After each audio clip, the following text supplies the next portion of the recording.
Are all recorded who wish to be recorded? Properly recorded. Madam Clerk, close the machine and take a towel.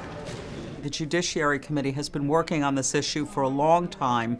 We've had numerous hearings, we've brought experts in, and our goal was always to see what we could do or needed to do legislatively. Where are the gaps? What do we need to do? And we worked with the Attorney General's office. They let us know 5 different areas where they felt we needed to make improvements. And that's what these bills represent. People need to take their frustrations out on someone, especially in light of the problems that we're facing with our economic situation. And usually the person who is closest to us is the person who becomes the victim. What we are seeing in the judicial system are individuals who have been battered, who have gone through all the necessary steps to protect themselves and their family by getting restraining orders, by doing everything that they have to do, by employing the judicial system to assist them, and yet these individuals who are battering them are still getting into their lives and are still causing them harm. And what this will do is when they are in that situation and they are forced to defend themselves and they murder that person or they kill that person, then it gives them a defense. This pilot program, which is set for 3 years and up to 500 cases, would be one where the perpetrator, who could be either charged or convicted of domestic violence, has to wear a GPS tracking bracelet. It won't cost the taxpayers anything now either, which I think is another important point. They're planning to use federal funding from the Violence Against Women Act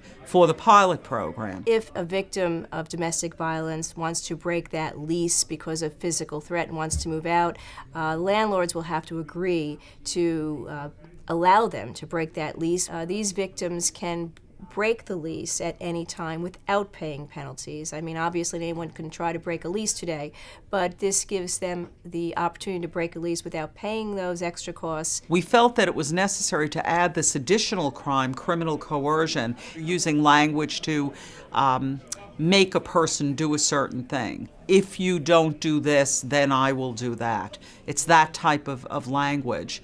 And it is a crime right now, and we're just adding that to the list of crimes that would be domestic violence. Restraining orders are issued, but I must say that if one reads the newspaper, you will see almost on a daily basis women in particular have been stabbed, murdered, run down by the partner who is violating the restraining order.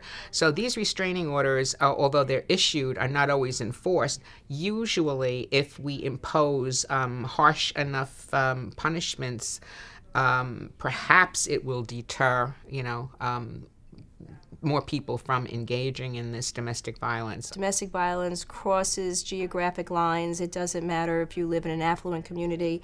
It crosses socioeconomic lines. It doesn't matter whether you are wealthy or poor. There are so many needs that need to be addressed when it comes to domestic violence, so many issues that have come up and so many crimes that have been committed against individuals. And now is a time where we are in a position to make changes to empower these individuals so that they are no longer being victimized either by the system or by individuals who are battering them.